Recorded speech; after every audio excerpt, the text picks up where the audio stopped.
Hey everybody, welcome to the Morning Devo with Bo-O. So stoked. I'm stoked that I could be with you guys today. Wonderful day outside in the desert, super beautiful, great to have upbeat music on, just get the day going. Thinking about other things besides maybe myself, and nothing like getting in the Word. So you're in the Morning Devo with Bo-O. Bo-O, that's my name. You can always check out the archives at my archive area, which is at my YouTube channel, Bo Willette. So you could always check out those there. We're in Deuteronomy 22 today.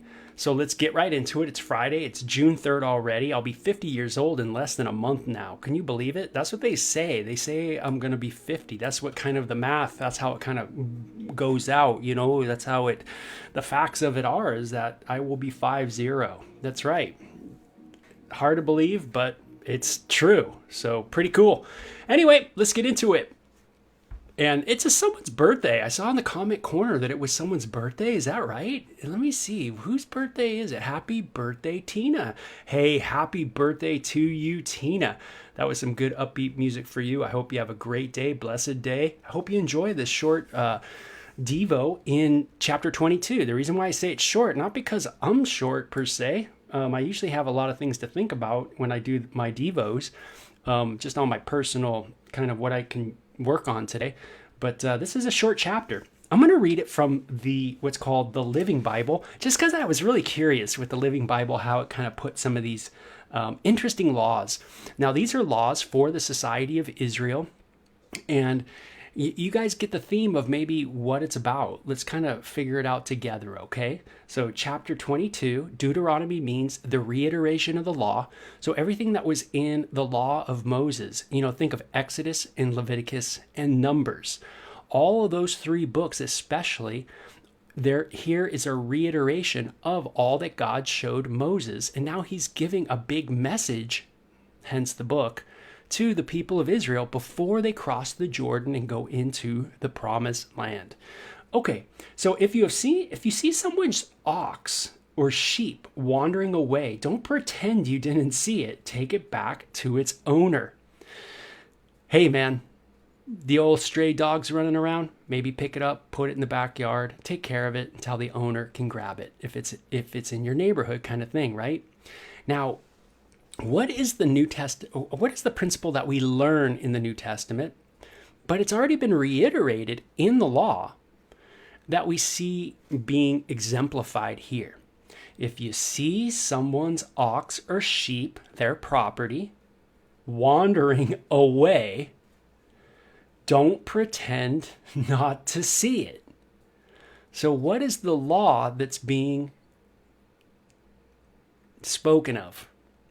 Do you remember Jesus saying, hey, what when he was asked, what is the greatest of the laws? What did Jesus say? Love the Lord your God with all your heart, mind, soul, and strength, and love your neighbor as yourself. Well, who's your neighbor? Well, the one who's in need, I guess, right? The one who's in need, that's your neighbor. And so here we see loving your neighbor really in effect. Hey, don't turn away. Gosh, this is really a good word for us. God, am I going to love my neighbor today? Am I going to really love my neighbor today? Oh, I might say it. Oh, I might think it. But am I really going to love my neighbor today? That's the question. And do I see a failure to love my neighbor? Yeah, I do. When I think of it just in my heart, and I kind of evaluate my heart, I do sense a failure there. I do know that I, at times, have neglected things that maybe I should not have neglected.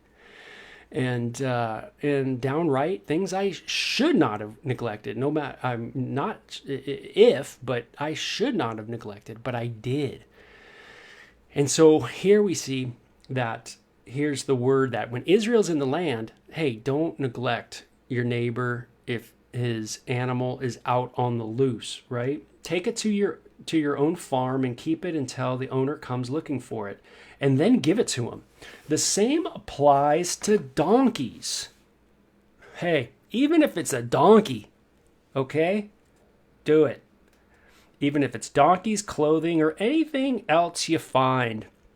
If you're walking down the road and you see your neighbor's clothes just laying there, maybe pick them up. Maybe he left them there when he took a swim. I don't know. But anyway, if no one's around and you could tell it's they're lost goods, then maybe take care of them, right? That kind of thing. Keep it for its owner. Isn't that cool? Keep it for its owner. It belongs to the owner. It belongs to that person has personal rights. That person has personal property. And that person's property is theirs. It's their property. Kind of a big thing. Even today, there's a lot of talk about personal property, owning personal property, right? Sometimes you hear that kind of interesting world kind of conglomerate that says, hey, own nothing and you'll love it. If you have nothing you own, but you're going to love it. We're going to make a new world. It's going to be wonderful. You're not going to own a single thing, but you're really going to love your life. And we're like, I don't know. That doesn't sound too right. But here, the Bible, just so you know, the Bible talks about personal property. That, Israel, the people of Israel, when they go into the land, they are to split that land between the 12 tribes. And each person within the land, remember, is supposed to get a piece allotted to them. That is their personal property. And they have personal material things that aren't other people's, but it's theirs. And so we are to respect people's personal property and their material possessions. So we're not to do harm to our neighbor, but we're to understand that we are collective, but we each have individual rights and personal property. So you see that. Pretty important. Is it relevant to our day? Absolutely. Absolutely. Because if you don't do this, if you don't give people personal property and personal possessions, then catch this out. Check this out, I should say, is someone will own it all. You just won't. But someone will, and they're going to have the power to tell you whatever they need to tell you, Pretty interesting, huh? I know, really interesting. And that's a big war fight, I should say, in our day and age right now, ideology-wise. And it's something worth fighting for sure, personal property, personal materials. And it says, if you see someone so it goes on, if you see someone trying to get an ox or a donkey onto his feet when it has slipped beneath its load, don't look the other way, go and help. So kind of cool, right?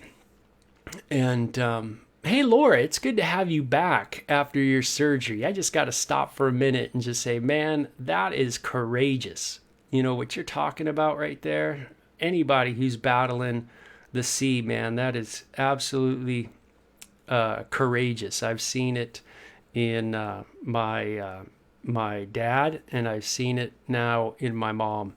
And wow, what a battle! And absolute courage. Takes a lot of courage to walk that road. And man, that's awesome. Glad you're back in the house with us. And we'll be praying for a quick recovery. So another love your neighbor verse in verse 4. So already Deuteronomy 22 is a pretty powerful, again, passage. You could see where people in the New Testament are getting the things that they're writing. Why Paul writes the way he does in the New Testament. Why he says, hey, we owe no one to love one another, right?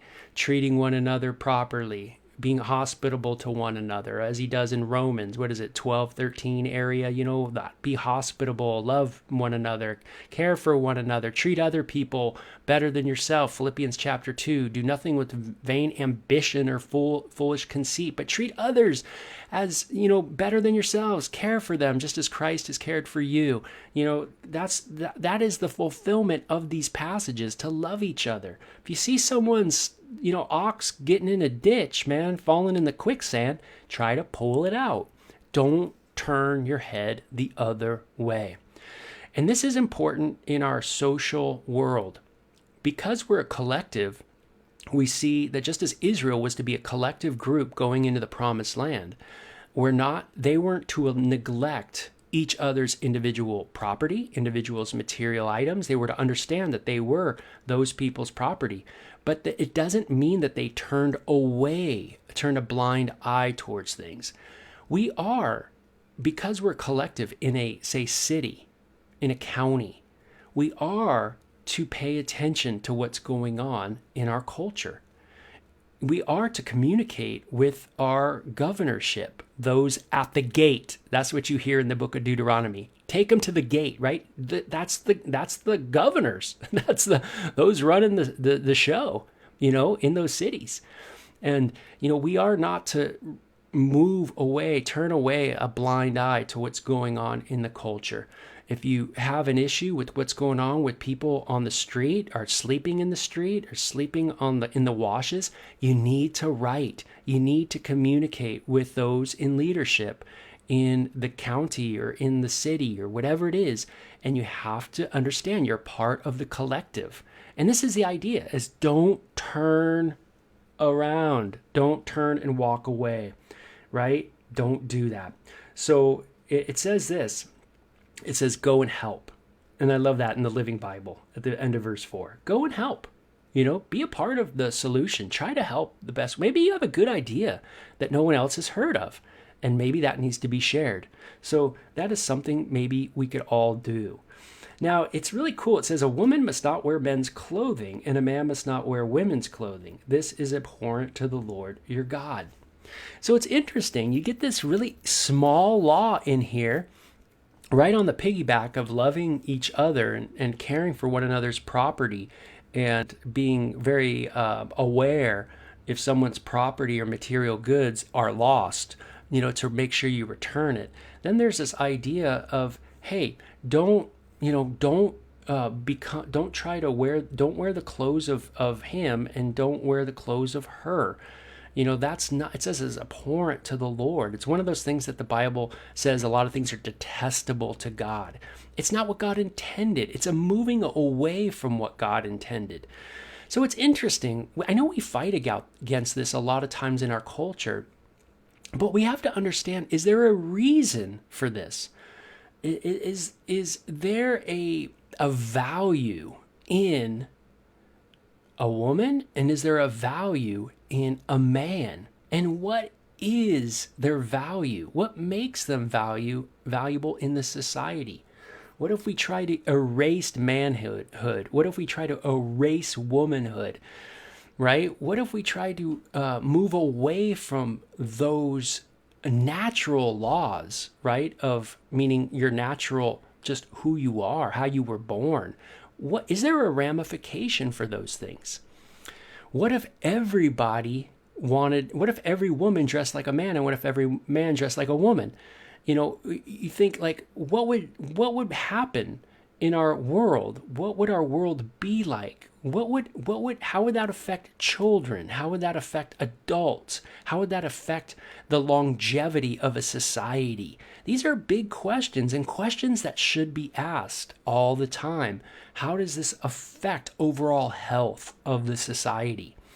And God says in the book of Deuteronomy, thousands of years ago, when Israel's going into the land, for you guys to prosper and to grow in every way, emotionally, physically, in longevity, to have progeny and to have healthy progeny, then don't, move in the other direction. So women, don't dress like a man, and men don't dress like a woman.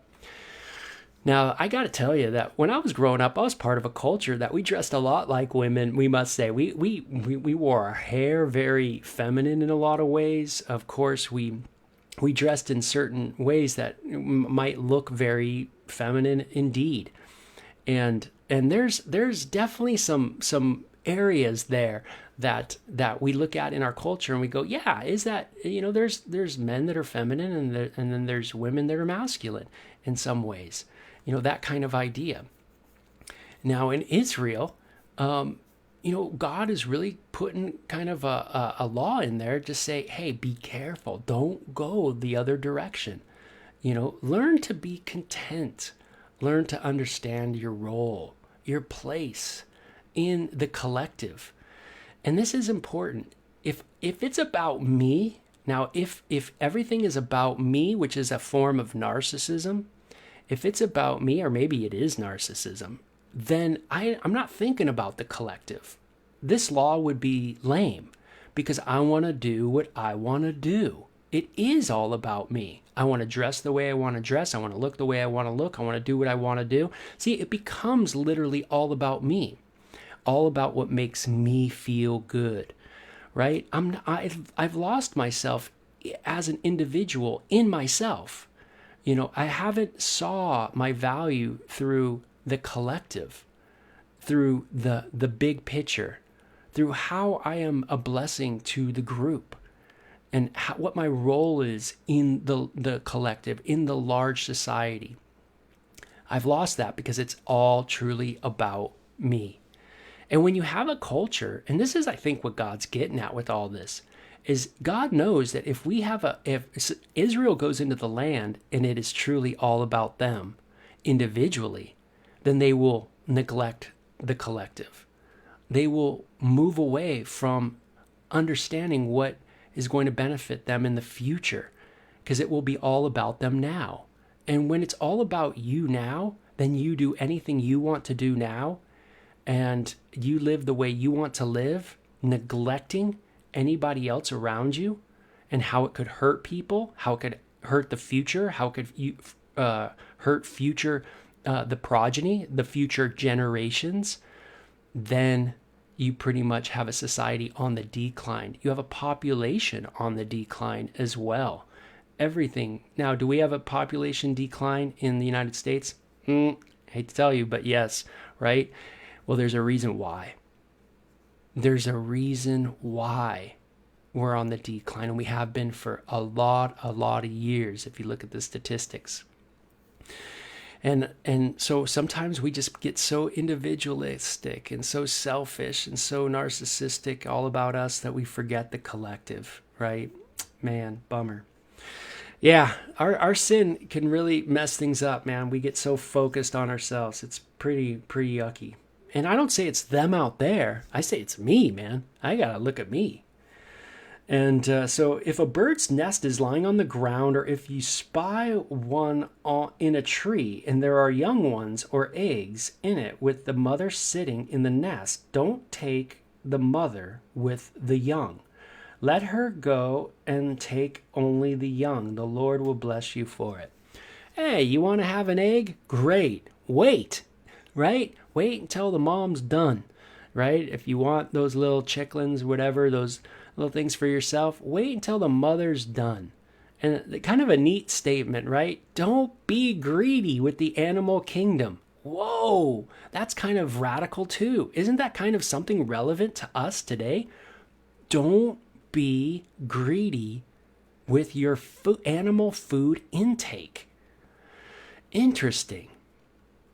Now, I'm all for one. I understand, hey, grass-fed beef, man, there's nothing like it. There's some good stuff out there. That's for sure. And I understand that. But there is something to be said about the amount of mass production of animal food that is in the world. It is a massive, massive amount. Sometimes I think about it and it kind of bums me out to know that maybe we're taking the eggs before the animal's able to really mature a little bit, right? Maybe we're taking the kids away from the mama, that kind of thing. We're rushing. We're taking too much. Does that sound like us? Yeah, it does. We do take too much. And I think if we all sat down and just thought about it a little bit and walked through the supermarket, we'd realize, man, there's just a boatload of animals that go through a lot, And so, that's my, I like that part, and I think it's really relevant. Hey, for the land of Israel, for the animal kingdom in the land of Israel, be patient. Every new house must have a guardrail around the edge of the flat rooftop to prevent anyone from falling off and bring guilt to both the house and its owner. Okay, So when you have a house and you're having a house party and everybody's going up, because that's what they do, is they go up on the roof and hang out. That's what they do back then. Then guess Jesus said, all on the rooftop. Jesus used that phrase, everybody on the rooftop, meaning if you're kicking back, relaxing. You get in the book of Acts, you see people on the rooftop. Rooftops were pretty popular back in the old days, and sometimes you have a house where it has a cool roof where you can actually go up to the roof and it is like a balcony, which is very cool. And I think that's very, very neat, to have that kind of thing. We see that throughout the Bible, by the way, like as I mentioned. But it says if you have that, right, every house must have a guardrail around the edge. You can't just, be flying off. Now, I was on an aircraft carrier once, not because I was in the Navy, but I was there. My cousin was in the Navy. And I remember being on that aircraft carrier, and man, there's no guardrails. It's super scary. You go to the edge of that thing, and it's just a drop. Now, there's a giant net, by the way, that'll catch you if you fall off. But when you look at it, it's kind of nerve-wracking. You walk all the way up to the edge of this gigantic boat in the sea, and there's no guardrail, and you kind of go, whoa, that's kind of a little sketchy, If you didn't see the net, down below, it would be even more sketchy, of course. Gosh, I wouldn't even go by the edge. But it can be a little terrifying, But you're on a house, and it says, hey, protect your neighbor, love your neighbor, right? Again, the whole not dressing like each other, love your neighbor, right? Think of the society, think of the collective. You get the idea that there's a lot of love in neighbor. Think of others, right? Think of other people, right? Don't just think of you. Every new house must have a guardrail. Now it says, don't sow other crops in the rows of your vineyard. If you do, both the crops and the grapes shall be confiscated by the priest. So don't sow other crops in the rows of your vineyard. So, okay, you got a vineyard.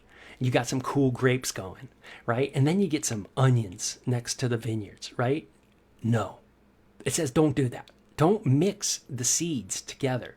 Obviously the grapes ain't going to come out too well, I would imagine, right? A little oniony maybe, and the onions might taste a little grapey. I'm not sure how that works. But you get this idea of, hey, you don't want to mix things like that. You don't want to do that, okay? So it's a little gardening tool, don't mix the seeds. And it says, don't plow with an ox and a donkey harnessed together. Hey, when you got an ox, you can't put a donkey with an ox. It ain't going to work. Ox, bigger, muscles different. Ox or donkey, much different from an ox. Again, if you put the yokes on them, these things that go over the neck, it ain't going to fit right. They're not going to be the right speed. They're going to go different directions. They're different animals. Don't do it. Okay, it's not going to work. So the breakdown of Moses here to the people of Israel from God is little gardening tips too. Isn't that cool? God's got all kind of tips for the people.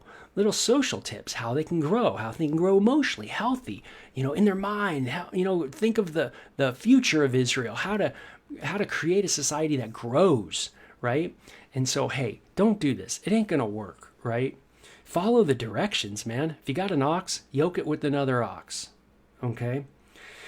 So it says, don't wear clothing woven from two kinds of threads. For instance, wool and linen. Don't. It's going to be a bummer. Wool's going to be totally different from how linen is. They're going to stretch totally different. The way sweat is going to respond to those things is going to be totally different. Don't do it. Just stick to the same material and keep them together. And so we in our day, we have 50-50, what is it? Polyester. What is it? Is it polyester and cotton? That's a lot of our clothes, like that kind of thing. Well, it says just go full cotton all the way, that kind of thing. But don't mix things. Keep them together. Keep it together. Keep your robes one thing, right? The way they wore clothes back then. Keep things the same, and then keep them together. When you sew tassels on the four corners of your cloaks, you must sew tassels. Remember, they were to have tassels. They were to remind them of the law, these tassels. I think they were blue and white, maybe, the tassels that were on the four corners. God who goes throughout the four corners of the earth, right? I always think whenever I think of four corners of the earth. It's an idea in the Bible of God being everywhere. God is around me, and that's kind of what I think of. God's law is around me everywhere, in front of me, behind me, on the sides of me. I am surrounded by the law of God. If a man marries a girl, then after sleeping with her, accuses her of having a premarital intercourse with another man, or let me just say this too about the whole mixing of things. In the New Testament, Paul picks up on this section, by the way, in the book of Corinthians, and he talks about being yoked with a believer. Has anybody heard that before? Don't be yoked with an unbeliever. Well, this is why. This is where this is what he's thinking of. Remember, Paul, this is the Bible he had. Deuteronomy he was right in there. And so he understood that, whoa, that's right. We're not to be yoked with another thing. We're not to mix things. So, hey, Christian, you want to be in a relationship? Be in a relationship with another believer. Get with someone who's a believer, right? Someone who shares your heart, your worldview, right? The way you think, your philosophy of living, right? Your belief, your faith, your hope, all that. So we see this isn't something random, isn't something weird, right? It's something that's really true in life. Even those who aren't believers want to be yoked with someone who's like them, right? That's what we do in groups when we're growing up as kids. We get with groups. We want to be yoked with people who are like us or we think like us. So this is something that's common to the human behavior ways, if you will. So again, if a man marries a girl and after sleeping with her accuses her of having a premarital intercourse with another man, saying she was not a virgin when I married her, then the girl's father and mother shall bring the proof of her virginity to the city of judges. I think it's called the Bedekin back in the day, where two people would marry and they would actually in their marital ceremony, they would perform this thing. I think it's called the Bedekin, and they would actually have intercourse in a private area, but they would bring out the proof of her virginity, obviously on the sheets, and that sheet would be saved, and it would be saved by the parents of the woman and of the bride. And if any time someone said, hey, your daughter was sleeping around, she's a blah, blah, blah, of course, that's a big deal in a small society, right? In one that's wanting to grow and have progeny. And remember, personal property and where that property goes when people die, all these things like that. You can't just be sleeping around and having a bunch of kids from all kinds of different people. That would create a problem, right? So to really love your family would be wanting to make sure you protect their personal property, to protect their material possessions, to make sure there isn't this controversy in the family. And so what they would do is they would resist the temptation, their physical desires. They would resist those for the benefit of the entire family. What a concept, right? They would resist their own desires. So instead of saying, well, I'm going to do what I want to do. Why can't I do what I want to do? Again, that's a narcissistic view, right? It's about me. They would actually resist those narcissistic tendencies, and then it would be for the love of the family, because it was ramifications of what family line you were part of. Were you from Issachar? Was you from Judah? Were you from, Gad? Where you were from? What piece of property you had? Where that property was going to go when people passed away? All these things like this. So the family would hold on to these sheets, and that it would be something they could bring out at any time. Her father shall tell them, I gave my daughter to this man to be his wife, and now he despises her and has accused her of shameful things, claiming that she is not a virgin when she married. Yet here's the proof. And they shall spread before the judges the blood-stained sheets from her marriage bed. The judges shall sentence the man to be whipped, and fine him $100 to be given to the girl's father. If he has falsely accused a virgin of Israel, he shall remain with his wife, and he may never divorce her. Man, he's going to have to live with her, treat her right, be right, or else he's going to get it, right? So he gets set straight by the governor, right, by the court. And it says, but if the man's accusations are true and she is not a virgin, the judges shall take the girl to the door of her father's home, where the men of the city shall come, and she shall be executed. Wow. She has defiled Israel by flagrant crime, being a prostitute while living in the home of her parents. Such an evil must be cleansed from among you. Again, you can't have that in that society. Why? Well, because things become confusing. Not only confusing, but detrimental. And what you're doing is you're actually taking away from your family. By that kind of just having sex with whomever you want and having kids with whomever you want. You take away from the family. You create controversy, material property that gets divided up.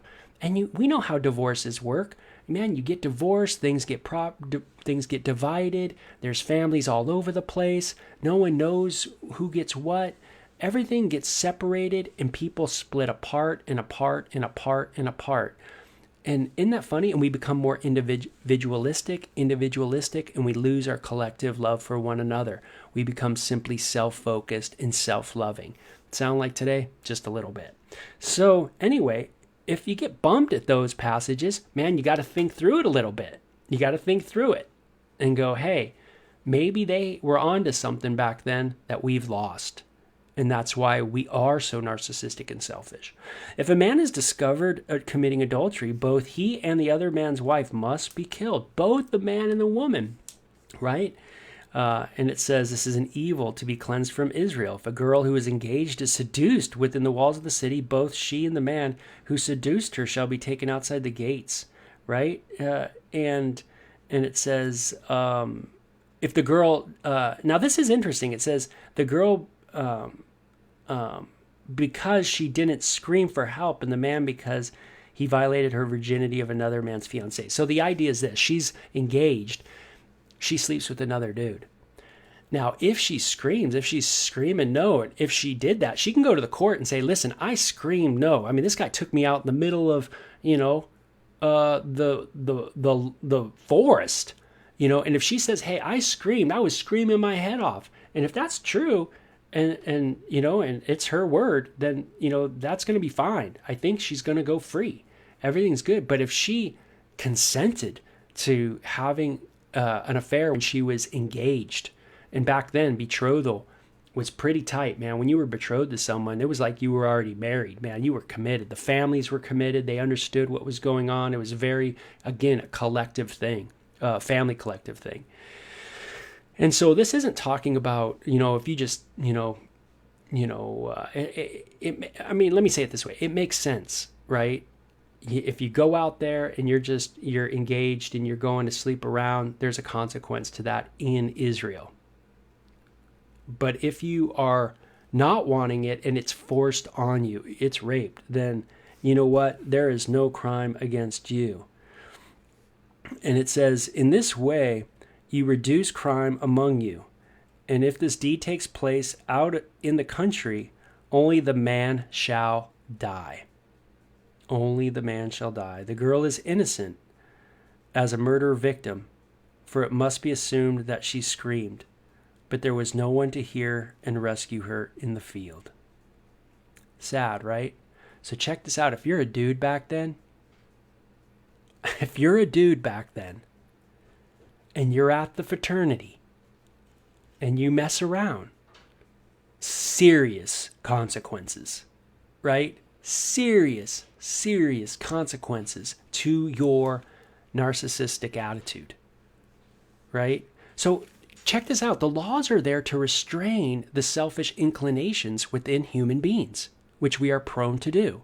We lose sight of the collective of loving your neighbor, and we just look to ourselves. Do you see how this is all under the umbrella of loving your neighbor? It's all under the umbrella of looking at others, not looking at just your own animalistic needs.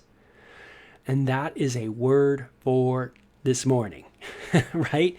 God, help us not look to our own animalistic needs, let us understand that, yeah, I might have individual property. Yes, I might have individual material things, but I am part of a collective. Let me think about the collective. What is beneficial to the children? What is beneficial to the kids? What is beneficial to men? What is beneficial to women? What makes the society grow? What makes us on a growing trend, not a declining trend? The more individualistic we get, the more declining we become, the more selfish we become, lovers of pleasure, not lovers of God. That's what it says in the book of Timothy, right? That in the end times we would become lovers of self, lovers of pleasure, rather than lovers of God. In the latter days, we become more individualistic and more narcissistic and less thinking of the collective. So interesting. Very cool passage. Amazing how many things are for today. You're right, Marcia. So many things we see happening today, how far we have come from the law. But Jesus, all right, Jesus is the fulfillment of the law. When we come to Jesus, we start loving our neighbor. We start thinking about others. We start thinking about how to live our lives to the benefit of others. That's what we start wanting to do. It's no longer about us. It's now about glorifying God. And we glorify God in loving our neighbor as ourselves. So you can see how this is really the fulfillment.